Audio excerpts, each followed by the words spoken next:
Hello, hello, guys. Welcome. I have a lot of great news for you. Feeling right like here at First Alliance, I'm going to be on my own tonight. Nancy is missing in action, so I wanted to break down our everything. So much happened for the midterms, and there's 115 different school districts. There's a lot going on with school board races that's also overshadowed in this state by Ted Budd's great victory. And I mean, the stunning victory, defeat really, of conservative judges in this state. Why does it matter? Well, it matters quite a lot, actually. As you may have heard, the Leandro case, that is a case where it was settled years ago in the Supreme Court. There's going to be, the upshot is there's going to be copious amounts of money going from the state coffers into the education system, where already we have a ton of problems with a lack of transparency and a lack of accountability. Bad idea. The leftists on the Supreme Court, as their parting gift, pulled that little stunt and actually ordered the money to be transferred. Long story short, education funding, it matters with the Supreme Court. Title IX cases may matter some, are the boys and girls sports, for instance, and other things that matters. So we needed to have the court for victory. But let me tell you about the school board races, and I'm going to tell you about different areas. We had a lot of very, very big wins, and we have learned lessons. So I'm gonna break that down, and I'm gonna tell you why we won where we won and why we lost where we lost, unfortunately. So here we go. We've got, as you can see, this is the map of North Carolina, right? This is where all the counties are, etc. These areas with the check marks, we're going to be talking about that tonight. The areas with the check marks we're going to be talking about, and this little star I'm going to tell you about too. But this really tells the entire story of how the state went with respect to the school board races. Now, Education First Alliance, as you know, not only we're statewide, we back other races in other states, but when we decided who to back and where to go in the state, we did it very strategically. And here's how we chose our areas. We chose several areas that were Republican strongholds, like Moore County, who had a track record of putting up weaker Republicans. So they call those rhinos, right? We really wanted to back candidates that would stand up to Raleigh. They would stand up against the surveys. They would stand up and be a firewall between what Raleigh is doing and what's going on in the district. So that's the type of areas we looked for. We looked for candidates who could shift the Overton window, if you will, and pull not only voters to the right or more right than where they are, but also the people they were campaigning with. I want to talk to you about that more. Secondly, we chose areas like Cabarrus County where the GOP itself was in tatters. For whatever reason, right? Lots of infighting. We were familiar with that. But we knew that there needed to be a campaign structure for school board races because GOP, a lot of times, can only focus on the federal races. Cabarrus County would be one of those. And then lastly, we focused on some of the NCAE or the teachers union strongholds.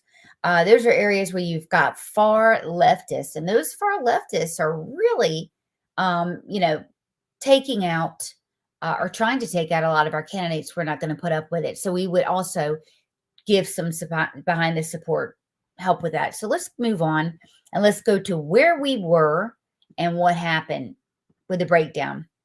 Some of these losses, by the way, for school boards are painful. I would be remiss if I didn't tell you that Brian Echevarria in House 73, he is, let me show you this, really on the bubble here. So when we look, okay, you can see with the House, as you may know, we are one House seat away from having the supermajority. We need his seat. So you can see here, he's on the bubble. This is Stanton Williams, who allegedly won. These results haven't been certified yet, but he's 425 votes off, which means he's about 1.5% in the loss range. Now, when you get to the 1% range, it's a runoff. But as I understand tonight, there are a lot of ballots that have not been counted. This is not over yet. Okay, so stay tuned for that. So let's talk about what happened in New Hanover. New Hanover is Wilmington, you guys. We had a couple of very far left nutballs. Judy Justice is one of them, who had a pretty long tenure on the school board. We had a Republican sweep. Let me tell you about it. So here we had Pete Wildebar. He was already an incumbent. And we had Bradford, who was new, Barnhart, who was new, and Melissa Mason. So we backed Melissa Mason. We felt that we could contribute the most if we were to back early on in the primary. We backed her, a very strong conservative who was unwavering and fearless. So early on, Melissa began to work with us and understand what social emotional learning is and what grooming is happening. And when you understand what it is, it's easier for you to articulate it. So she ran and differentiated herself from even the Republican PAC. All through the race, she ended up setting the agenda. And that whole group of conservatives, it was a major win in Wilmington. I have to say, hats off to the New Hanover County GOP. They really got the vote out. They stayed together. They stayed on message. These candidates did very, very well. So what we did in New Hanover is this, and here's how we can be helpful. We elevated two central issues, the themes. Number one, it's the secrecy. Number two, it was the grooming. Now, in New Hanover County schools have had a very storied history of sex abuse, teachers sexually abusing multiple students, and cover-ups at different levels of the administration. So what we did first is we highlighted the fact that a training went on where New Hanover schools took students of color to a secret training off campus in school buses, didn't tell the parents. So that was the first thing. The second thing, we catapulted to the national stage the issue of these secret child sex change plans that were not only in New Hanover kept from the parents. The schools were going to sign, get this, a support adult, whatever the hell that means, to usher the child into a sex change at the school. So Melissa over here on the left, I have C there for conservative, strong conservative. She wasn't afraid to bring up these issues. She won, and all these guys we have a very comfortable sweep there. Moore County, here's a place that, you know, these are Republican voters in Moore County. They always have been. But when you have a lot of Republicans, you're going to have folks that aren't as Republican-y, right, with a lot of money. And they're going to run in some of these races. They're going to win the races and not stand up to the state. These candidates are our kind of candidates. We backed Bruno and we backed Benway during the primary. I mean, these guys are one of us, right? They ran on a platform of strong conservatism, and they ran on a platform of autonomy. Moore County schools should build a firewall between the Biden administration and between Raleigh and their schools, and they're going to do it. They join a couple of other strong conservatives on the board, and it is just going to be one to watch. Moore County is going to be a model for us. This was what the left, their closing argument, you guys, this is what their left was. What is Ed First Alliance, and why are they trying so desperately to control Moore County schools? We love it. Guys, that was their closing argument. I love it, right? Because Moore County voters overwhelmingly selected the candidates that we endorsed, and these candidates are top notch. So Moore County sweep, New Hanover County sweep. Okay, so let's move on. Cabarrus County, we got our asses kicked. The only one, this is our slate that we backed. The only one that survived was Laura Blackwell, who was the vice chair. And I tell you what happened. This is kind of a dumpster fire story. There were 11 candidates running, 3 spots available. There were 7 Republicans and 4 Democrats. Well, here's what happened. The county GOP endorsed 3 candidates. Now, this is a nonpartisan race. There was no reason, there was no need for the GOP to make any endorsement. They should never have done that. They backed Laura as well, but they backed 2 other candidates who were very, very weak Republicans. We backed the stronger ones. And then you had these little other groups, parent groups that would also split off and make endorsements. The voters were confused. And Laura got the most votes because she already had the platform to do it. And she took a stand against, her central position was we should not have age inappropriate books in the library. And she won on that. Problem is, we should have gotten 3 Republicans. We got 2 Democrats now.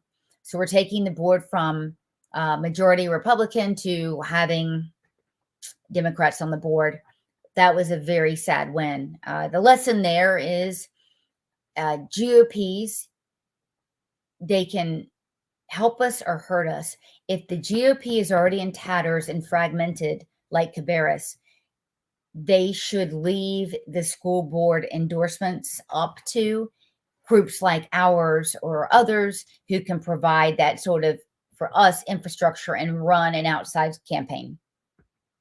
So if we had it all to do over again, guys, we would do that. All right. Pitt County. 2 candidates here, Sandy Moyer and Lee Williams. Just the fact that I had to put up a silhouette for Lee because I cannot find a picture. That's our starting point, right? Got to have a website, got to have a Facebook page, something like that. Sandy Moyer, we endorsed from the very beginning. Let me tell you about Pitt. This was a heartbreaker. This was totally winnable. We found about 22% of candidates who were at just 2 precincts that were there for Ted Budd. Only 22% went down ballot.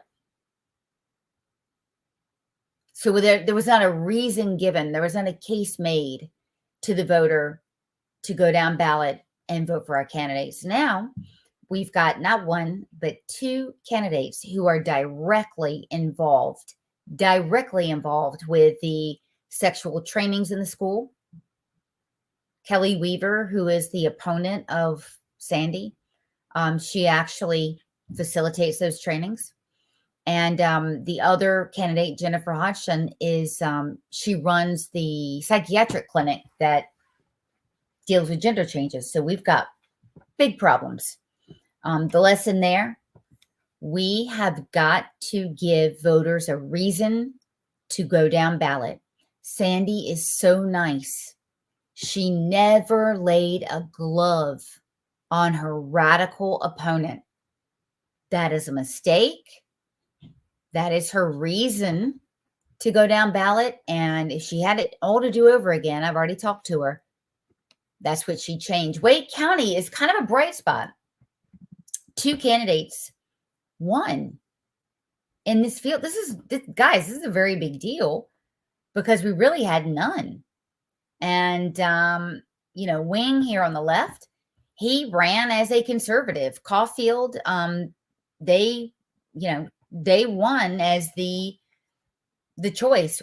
Wing won because the field was split. So get this, there was a Democrat in there, nonpartisan race, a Democrat in, but there's also another guy named Brooks Lowe. The guy never showed up. Can't find a picture of him, but damned if he didn't give Wing enough to push him over the edge.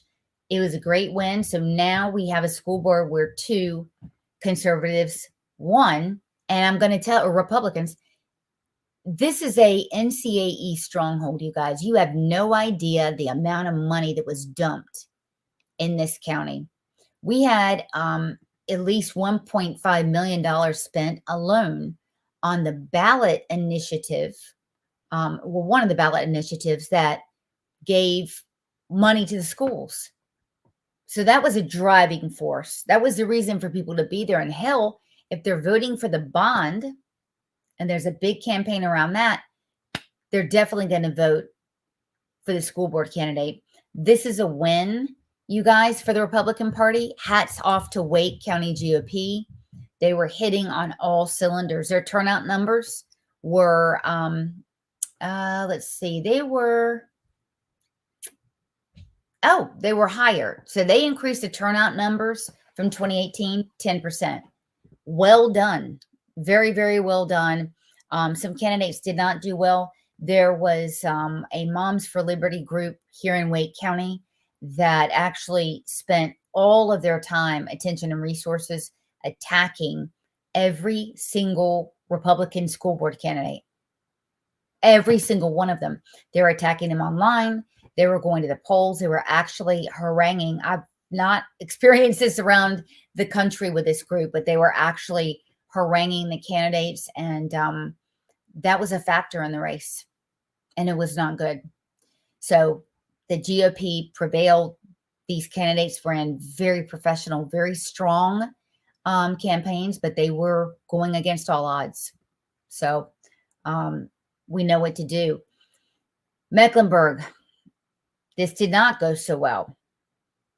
We lost Sean Strain and Rhonda Cheek, who were the voice of reason on the board. Again, the millions of dollars dumped into Wake County on other races. It was astounding. Moreover, I think in Rhonda's race, there was another good candidate that we liked, Roe Larson, but I believe there were 5 candidates. And I think they all split the Republican vote. Sean, same thing. There was an immense amount of concentrated effort. You best be believing the left focused on winning Wake and winning in Charlotte. Charlotte, they had better results. We need a stronger GOP there, guys. A GOP's job is to win races for candidates. That's the job. And to expand the electorate. So we need to start registering voters there and getting this out. Now, we weren't involved with this at all. This is Iredell. This is Statesville, you guys. Statesville is predominantly Democrat. And they put, for the first time, 4 Republicans in. 4.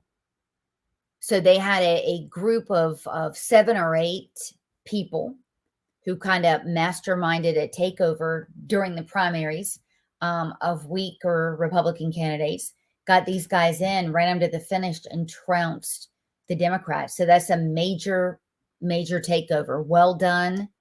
Well done. The key to the success here is they had a group within Iredell County that was featuring them on podcasts, doing mailers, consistent mailers, going to war for them. And that's what it takes, you guys. You've got to have a group of folks that are behind you and then kind of paving the way for you.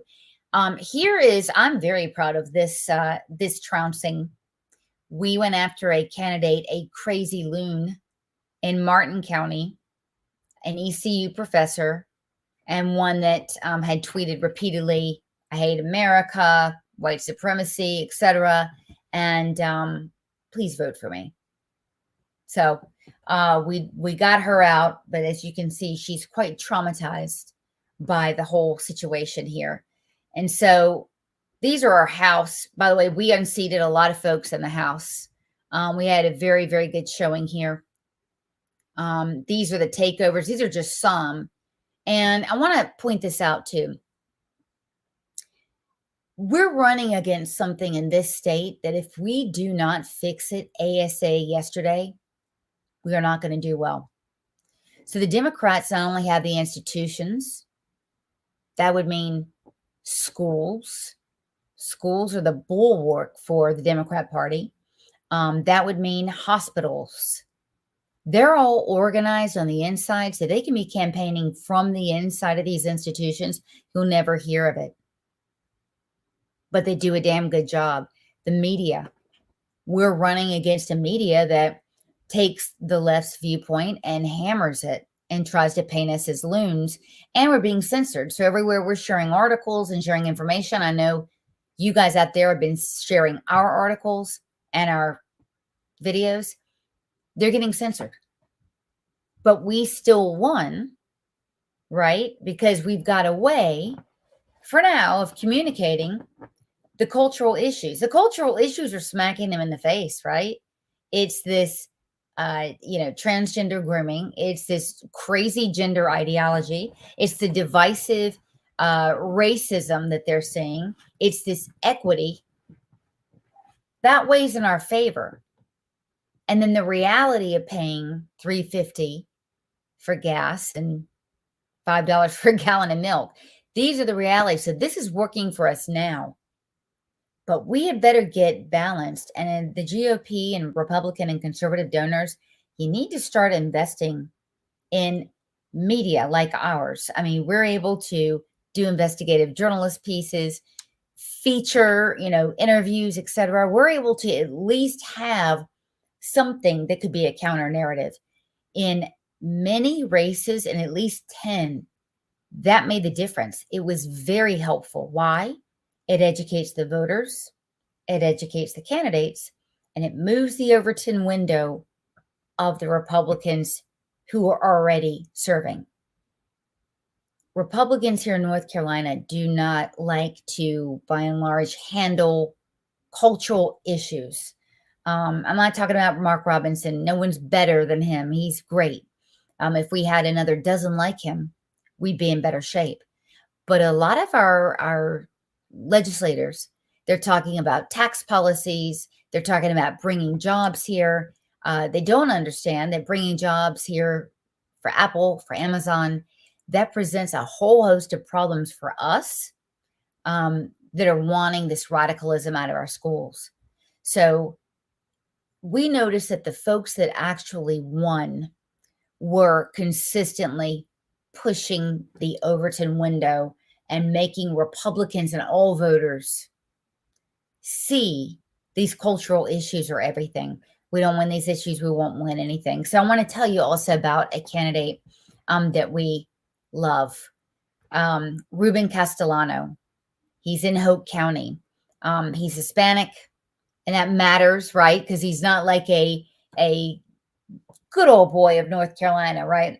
And I can say that because I'm a good girl of North Carolina. But he served his country in the military. He also was a police officer in Hope County. I'm talking about a fire breather. Hope County is Democrat, is been Democrat for a very long time. And he was the first Republican ever elected in Hope County in its 112 years of existence. So tremendous success story here, guys. Tremendous. So, and we're happy to be a part of that. We had a lot of victories. So what we're going to do is we're going to keep going forward. We're going to keep setting the agenda. We're going to keep making sure that everybody knows what's going on in Raleigh, because we're here in Raleigh. We cover Raleigh. Very important to do that. So we had a very, very good night. I want to put right back up on the, let's see, let's go back to the first slide. Here's where we had key successes. Here's where we performed very well. So Ed First Alliance is definitely making a difference in a lot of these races. We're going to continue to do so. This star right here is for our compadres in Israel. Israel in Iredell. Michael, yes, the fact that YouTube is throttling my reach, we're not going to do that, Michael. What's interesting is we get this video out the day after to multiple distribution channels, and usually we get about 1,500 views by day 2 or 3 because we don't just have the lives, right? We send this out. But Michael, if you do me a favor and you actually send this out, that would be great. And all of you, It is, who are you sending these videos to? Who are you sharing this with? So we get it out on the distribution channel. But Michael, we're not going to let a damn thing discourage us. Our wins are there. We're learning as we go. And we're going to keep going, and we're going to keep holding Raleigh accountable and keeping Raleigh out of your schools. You don't want that. You don't want them in your schools doing stuff. All right. Have a good night, guys. And thank you so much. All of you that volunteered, you really made the difference. Eric, thank you for plugging me. Eric, I believe you live in Washington, but you've been a huge help to us here getting these things out on the distribution channel, because again, the left has the media, right? We've got to have alternative ways to get this out. So thank you again. Oh, and by the way, we made 2,500 phone calls the day before the election. In Cabarrus County and Nash County, we got out the vote. Bladen County, Stephen, let me hear the good news. Wow. Yes. Okay. Excellent, Stephen. Well, I need to know what Bladen did, because usually it's a tight knit group of citizens who we've been working with on the outside of the campaigns who kind of do the heavy lifting. And it's not a knock on the GOP in each of your counties, but they have a lot of responsibility during the midterms, right? They've got House, Senate, federal races. So we've been able to be a huge help and provide the infrastructure, the targeting, the guidance that a lot of these folks have needed. Onslow, I've got to say this about Onslow. I'm going to spill some tea right now. We had a candidate in Onslow who, again, she's shifting the Overton window more than what the Republicans are comfortable with. Onslow, everybody's a Republican in Onslow, or you don't win races. And Angie Todd is her name. She kept going. She was steadfast. She held people accountable. And, you know, she had folks in the GOP coming after her. That's not that unusual. You know why?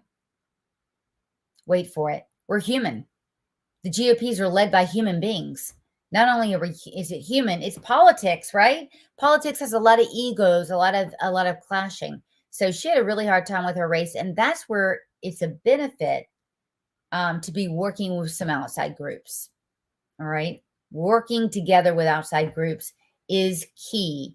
And Stephen, I definitely want to hear more about this. I'm going to dig into the numbers more than we've been doing, but this is fantastic. Republican school boards, we're going to be working with them. Let me tell you how. First of all, we have a group of conservative lawyers in North Carolina that wants to work with the school boards. That means if we get 10 school boards to sue, let's say the DPI, over social emotional learning or over the surveys, we can actually do that now. It's important, Stephen, for Bladen to be talking to the folks in Martin County, to be talking to the folks in Cherokee, etc. We need to start networking and build people up. Now, you might say, well, there is a North Carolina School Board Association. Yeah, the same organization that told Biden to investigate parents. So I don't think we're going to go that route. We're going to go a different route. Great, Stephen. Definitely do that. Hit us up at edfirstnc.org. That is edfirstnc.org. You can shoot us an email there. Definitely sign up for the newsletter. I can tell you that we have on average 68 legislators who within one day read our reports. We are investigative journalists by trade. So that's what we do here. And we will keep you informed of everything. So the best is yet to come. I mean, we're killing the game. We're now looking at these races. We're putting our mind on it so we can put our grind on it. And we're going to even get more wins in 2024. It's about creating the machinery to get the wins. The Democrats have done that inside the organizations. We need to do it outside of the organizations and start to infiltrate within the organizations as well. We're doing it in some places, but we need others. So thank you for watching tonight. All volunteers, thank you. We have a bright future ahead of us, guys. All right. Tune in next week. We'll be on all week next week. All right.